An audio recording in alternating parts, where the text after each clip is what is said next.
Bonjour à tous and welcome to Learn French with Vincent. I hope you're ready because we will start right now. La négation avec les verbes pronominaux. Okay, so we can start right now.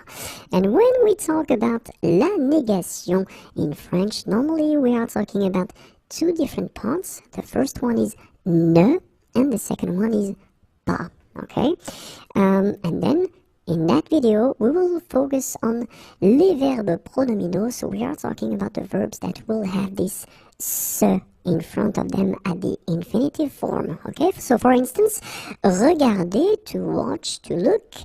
And when you put this se form, well, basically, se regarder, it's to look at oneself. Okay, so it's actually quite interesting.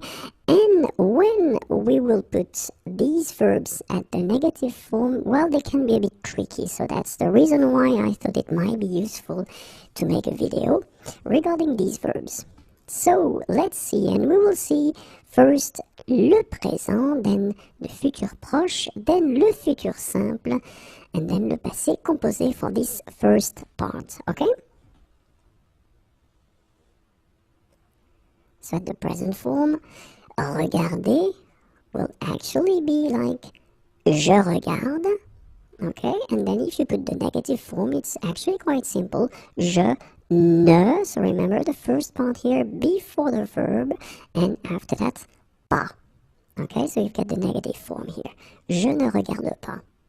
Okay, so let's see now, when we've got this verb pronominal, se regarder, and you can see that when you conjugate it, then you will get je me regarde. And for the negative form, je ne. So now you can see that the first part of the negative form should be here. Then you will have me, then regarde, and finally pas. Okay, so je ne me regarde pas. So for the futur proche now, remember the futur proche is somehow a fake future because actually you are using this aller verb to go. So je vais regarder. If you want to translate that directly in English, it's I am going to watch, I am going to look. Okay, so je vais regarder. And in that case, it's quite interesting because you've got two verbs. So remember that when you put the negative form, je ne, okay, so the first part will be before aller, and then the second part right after aller. Je ne vais pas regarder. Okay, let's see how it will go with se regarder. So, je vais me regarder. So, I am going to watch at myself or myself. And then, négation, je ne vais pas. So actually it does behave the same way. You put ne and pas before the first and after the first verb. Okay, and me regarder. So, je ne vais pas me regarder. So let's see now the futur simple, so the real future. And it's actually not that difficult. So you will get je regarderai. Okay, so negative form, je ne regarderai pas. Okay, so it just behaves like normally when you get only one verb. And then, se regarder. Je me regarderai. Je ne. So, exactly the same way. After that, me regarderai pas. Je ne me regarderai pas. Okay? And now, let's see le passé composé. So, normally, le passé composé is quite tricky because it's a compound tense, sorry. So, it will go like, j'ai regardé.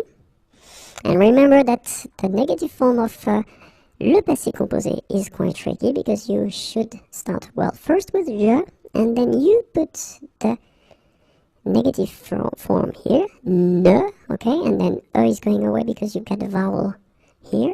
So, je n'ai, and then your second part of the negative form is coming right after pas, and then regarder. Je n'ai pas regardé. Let's see for se regarder now.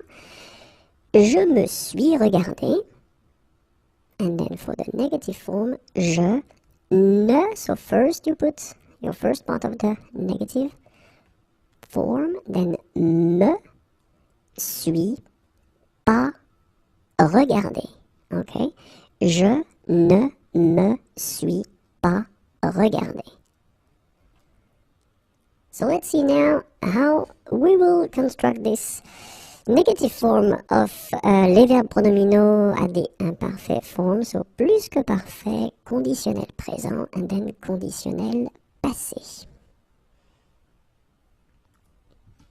So for l'imparfait, then regarder will go like je regardais, and then the negative form, je ne regardais pas.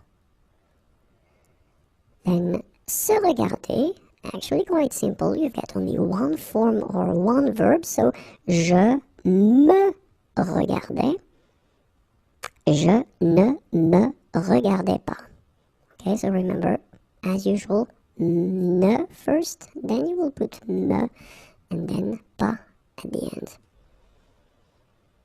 Let's see now for the plus que parfait, remember, so plus que parfait and conditionnel passé, well, they somehow will behave like le passé composé because they are compound tenses as well, okay, so it will be exactly the same thing. So let's have a look at regarder at plus que parfait, and it goes like that, j'avais regardé, and then for the negative form, je n'avais pas regardé.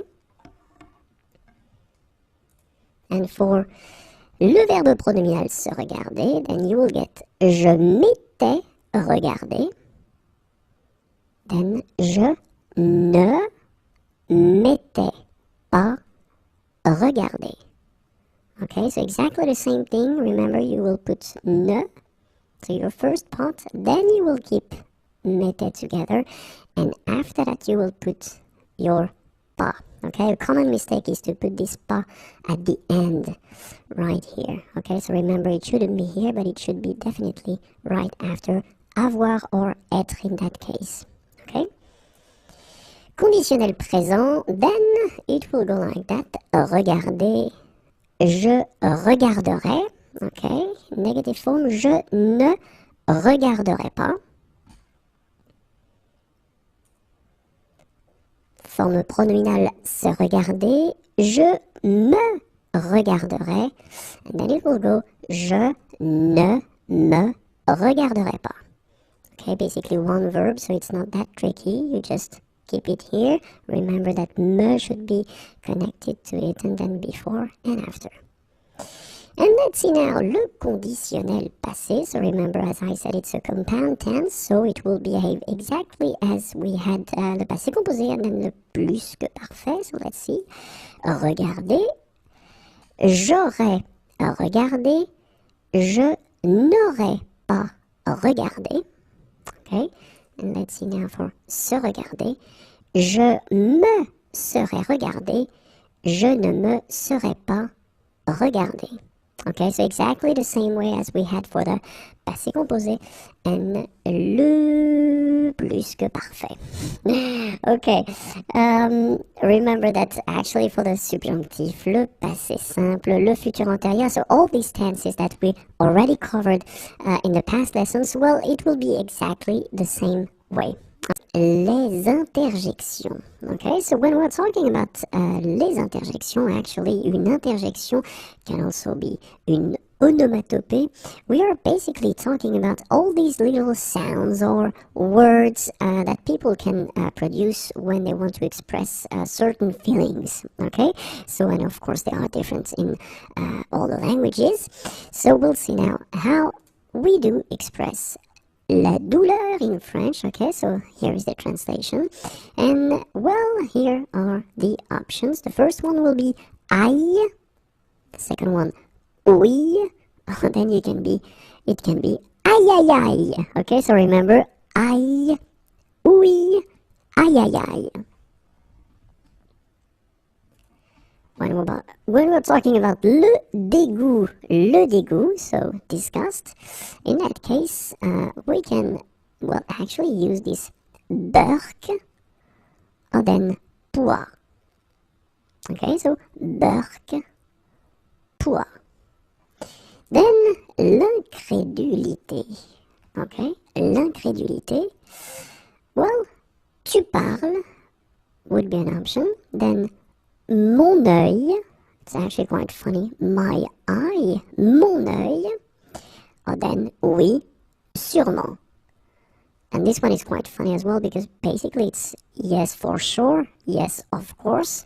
But then in that case, of course, you want to say that you don't believe this person. Okay, so whether tu parles, or then mon œil, or then oui, sûrement.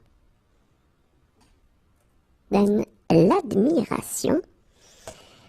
Oh, or then wow, super, top, or then trop fort. Of course, in this category, well, it does evolve, and probably there will be some new expressions in the coming months or years, but then these ones are actually the basics that you can find. So, oh, wow, super, top, trop fort. Okay, so let's see now. L'indifférence. Bof is a common one. Bof. Then le soulagement. First one would be ouf. And then the second one would be enfin. Okay, so ouf, enfin. And finally, la satisfaction. Très bien, extra, super, parfait. And it's exactly the same as I said previously. So basically, this category evolves all the time. So these ones are the basics ones. And then, you can hear some new ones from time to time. Okay, so but then, très bien, extra, super, and then parfait. So the important thing when we're talking about les interjections, it's quite good to know them. Just know exactly according to the context that you are in or the persons you are talking to or talking with, if you can use them or not, because they are not that formal. So if it's a formal context, then maybe it would be better not to use them. L'interrogation et les registres de langue, okay? And more precisely, we will cover la langue soutenue, la langue courante et la langue familière, okay? So, la langue soutenue, la langue courante et la langue familière, just because, in most of the cases, if you want to ask a question, you will have all these options. So whether it's in a formal situation, an everyday situation, the last one, it's spoken and it's really informal, so I would advise you to know it and maybe not to use it. It's up to you, but then be careful. Okay, so we can start right now, and the first question is qui est présent. And so in that case, you can see that it's a normal way of asking a question. You will start with qui, who, est, is présent, present here. Okay, so it's, a normal question. But then, of course, we can have these two other options, as I said. So the second one here is the more, common. So it's an everyday language. So qui est-ce qui est présent? And then the last one, qui c'est qui est présent? Okay, so this one, as I said, it's really spoken and not formal at all. So don't use that if you're not sure about the context or the situation or the persons that you are talking with. Okay, so I'd rather advise you to use the first one or the second one. Okay, so qui est présent, or then qui est-ce qui est présent? Keep in mind that we tend to use this est-ce que, est-ce qui, okay? So this is quite oral in that case. Second question, so que fais-tu? Okay, so in that case, what do you do? So basically we put the verb first and then after that we will put tu. Okay, so que fais-tu? Let's see how it will go if it's not as official. So it would go like qu'est-ce que tu fais? Okay, so same thing. We tend to use this est-ce que. We add that. Okay, and the last one, tu fais quoi? Okay, so in that case, keep in mind that you should raise your voice at the end, just to make clear that it's a question, okay? Then, à qui penses-tu? So in that case, it's quite interesting because penser, to think, okay? In that case, to think about someone or something should be constructed with the preposition à, so it's coming before. À qui penses-tu? Okay, and so if it's less official, then you could, as usual, add this est-ce que, so à qui est-ce que tu penses? Okay, à qui est-ce que tu penses? Okay, and then the less formal, so the spoken way, à qui tu penses, or then tu penses à qui. Okay, so let's see them one more time. Qui est présent? Qui est-ce qui est présent? Qui c'est qui est présent? Then, que fais-tu? And you will get, qu'est-ce que tu fais? Tu fais quoi? À qui penses-tu? À qui est-ce que tu penses? À qui tu penses? Tu penses à qui? So let's continue. And then the next question, it is, de quoi parle-t-il? So parler, to talk. Parler de, to talk about. So what is he talking about? De quoi parle-t-il? Okay. So the less formal or the everyday way of saying that is, de quoi est-ce qu'il parle? Okay, so you can see one more time that we add this est-ce que thing. And then, de quoi il parle? Or then, il parle de quoi? Okay, one more time, be careful, the last options are really informal. Then, avec qui vient-elle? Okay, so venir is to come. Venir avec, it's to come with. Okay, so avec qui vient-elle?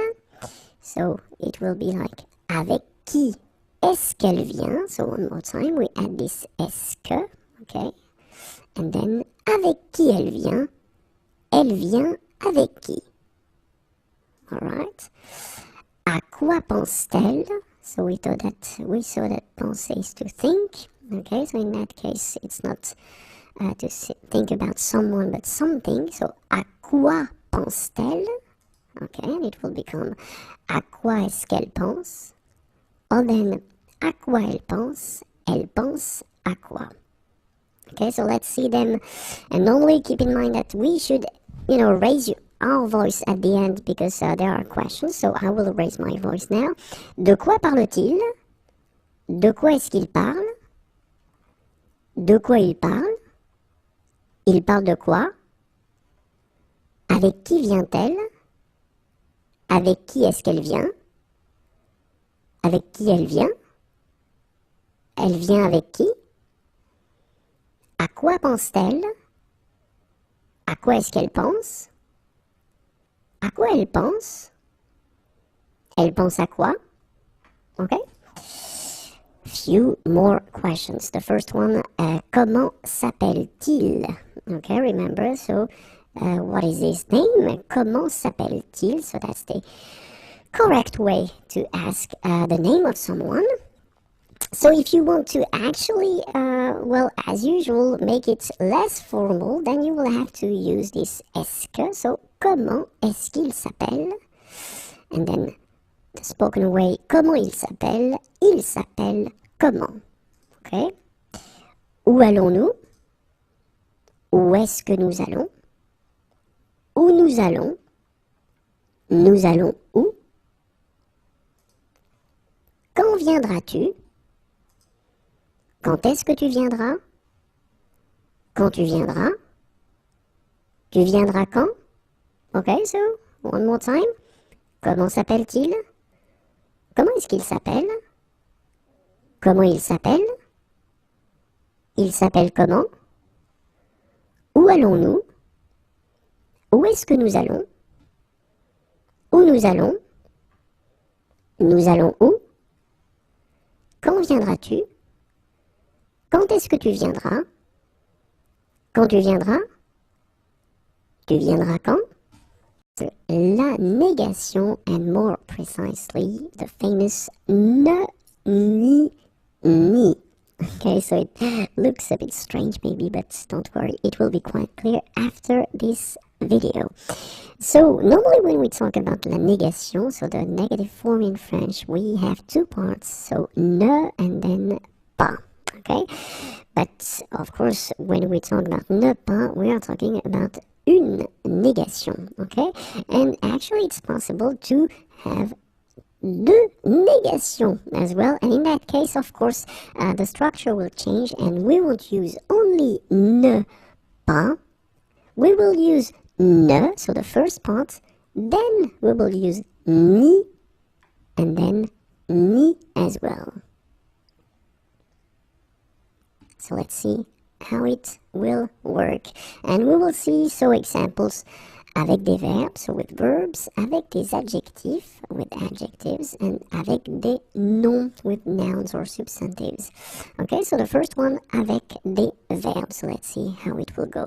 So if we've got a sentence like il chante. Chante is to sing, so he's singing. And in that case, if you want to put the negative form, in that case it's quite simple, because as usual, we will put the first part, ne, so before the verb, and then you will put the second part, pas, after the verb, so you will get il ne chante pas. Okay, so it's quite simple, but then if you have a sentence like il chante et il danse, okay, so he's singing and he's dancing, in that case, well, whether you will use il ne chante pas et il ne danse pas, so it's actually quite interesting, because in that case, and that's normally what people tend to use, okay, you will basically repeat this negative form with et, and, okay, so il ne chante pas et il ne danse pas.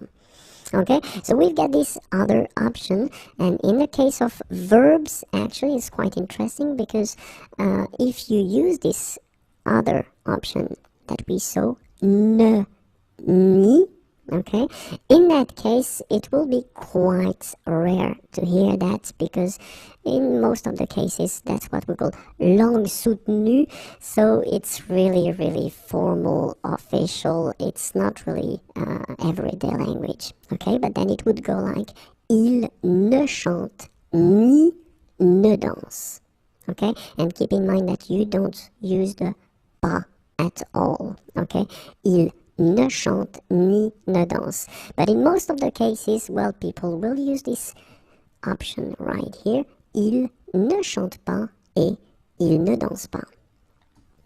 And in that case, we're talking about verbs, okay, because you will see that for les adjectifs, it will be a bit different, because let's see now, il est grand, okay, grand is tall, il est grand, okay, négatif, forme négative, pardon, il n'est pas grand, okay, so it's quite simple in that case, we just keep the negative form as usual, but then if we've got il est grand et fort, fort is strong, okay, then in that case, if you want to put the negative form, you will get il n'est, okay, so you will use first this first part of the negative form, ne, okay, but then as you get this vowel here, you will drop the e, il n'est, then you will put your ni before the adjective, the first one, and the second ni before the second adjective, okay, so you will get il n'est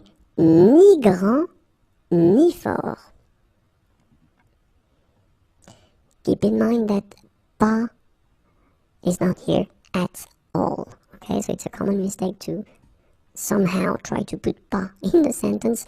Pas is not here, okay, il n'est ni grand ni fort. So let's see now how it will go avec des noms, okay, so the first example, of course, with one word or noun, j'aime le fromage, and then for the negative form it will go like je n'aime pas le fromage, okay, so not a problem at all, but then let's see how it will go, j'aime le fromage et le vin rouge, okay, so fromage is cheese, and then vin rouge is red wine. So it's only for adults, remember that? J'aime le fromage et le vin rouge, and in that case, if you want to put the negative form, then it will go like je n'aime, so the first part of the negative form, ni, so you put it before your word here, le fromage, ni, before the second one, le vin rouge. Okay? Je n'aime ni le fromage, ni le vin rouge. Same thing, there is no pas at all. So, pas doesn't exist here. Okay? So, je n'aime ni le fromage, ni le vin rouge.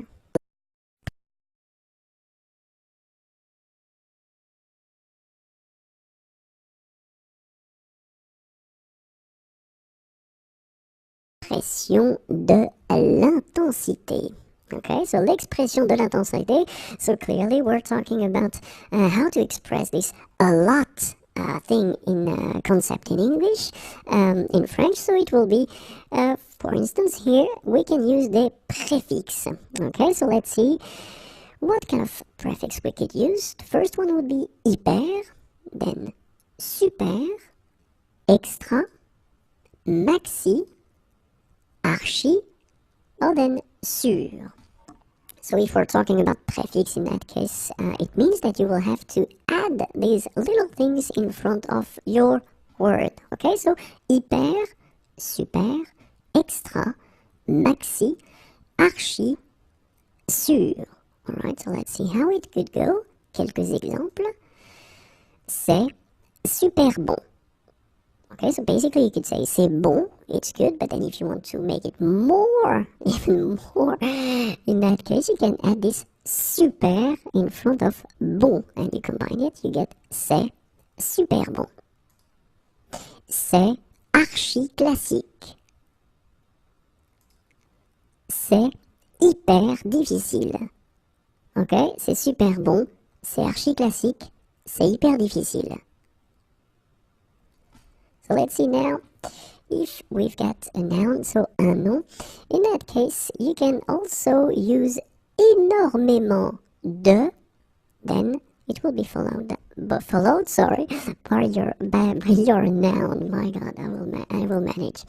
Or then it could be beaucoup de, followed by your noun. Okay?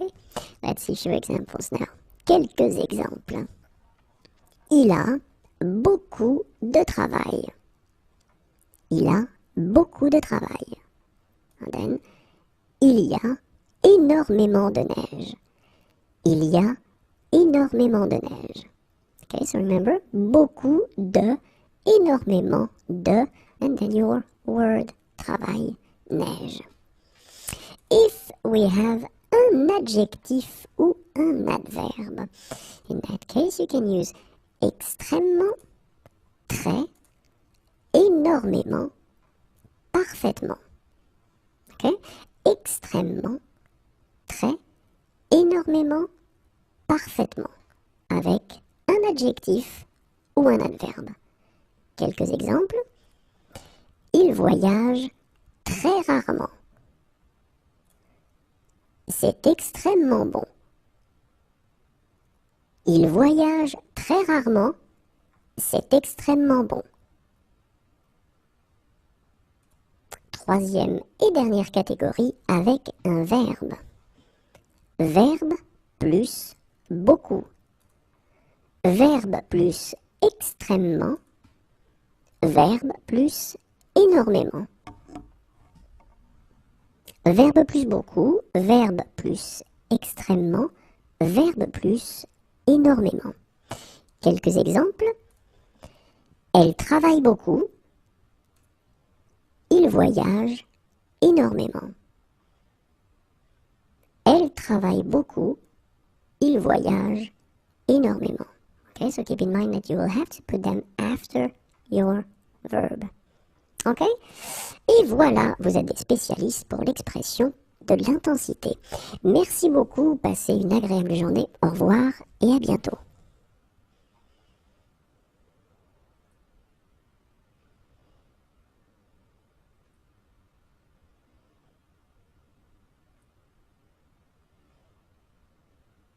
la comparaison parallèle. La comparaison parallèle, so it's actually quite simple. It's a bit difficult to present, so I'll try to be as clear as possible, but normally when we'll cover the examples, you will understand that quite quickly. So basically, la comparaison parallèle, you would like to compare two things that are somehow going in the same direction, so basically more and more, plus et plus. Okay, or then it could be in the other direction, moins et moins, less and less. Or then it could be in the same direction, like that, autant, autant, as much as. Okay, the other possibility would be, of course, like that. Okay, and it's plus et moins. Or then the last option would be moins et plus. Okay, so let's see exactly what I'm talking about right here. So the first example is plus et plus. Okay, so you can see that I don't pronounce the final S. Plus je travaille, plus je suis fatigué. Okay, so keep in mind that you should start your sentence with plus here, then you should put this virgule right here, then continue with plus. And basically what you want to say is je travaille, I work, je suis fatigué, I am tired. So the more I work, the more I am tired. And it's quite useful, it's quite simple to make because have a look, plus, structure, virgule, plus, and then you continue. And of course, if you want to say the same thing but in the other direction, so moins et moins, less and less, well, it will be exactly the same way to construct your sentence. Moins je dors, it's I sleep, so the less I sleep. Moins je suis en forme, I am in a good shape. Okay? Moins je dors, moins je suis en forme. Okay, so it's quite simple. Don't forget here la virgule to make the little separation between the two. And then the other one would be autant, autant. So remember, autant son travail est intéressant. Okay, so son travail, his job, est intéressant, is interesting. Autant ses collègues sont désagréables. Ses collègues, his colleagues, sont désagréables. Well, they're not so nice. And then in that case, well, clearly the same. With this sentence, you want to compare two things. The first one, and you want to put them like, you want to compare the two things because they are somehow equally important. So, son travail est intéressant, so his job is interesting. And the second thing is, ses collègues sont désagréables. So the structure will be exactly the same. You start with autant. Remember to put here la virgule, and you continue with autant and the structure. Okay? Autant son travail est intéressant, autant ses collègues sont désagréables. So now we'll see what it or how it will go if we get plus and then moins. Because basically it will change a little bit. In that case, have a look. So we start with plus. Okay, so plus je me couche tard. Okay, so coucher it's to go to bed, and then tard it's late. Okay, so plus je me couche tard. And now you can see that we don't put la virgule, but we put et. Okay, and et here. Okay, so plus je me couche tard et, and then you will continue with your moins. Moins je me lève tôt. Okay, se lever is to wake up tôt, early. Plus je me couche tard et moins je me lève tôt. Okay, and basically in the same way, we will construct the structure with moins et plus. Like that, you start with moins. So, moins je mange. Okay, so basically, je mange, it's to eat. Moins je mange, et plus j'ai faim. J'ai faim, avoir faim, it's to be hungry, so plus j'ai faim.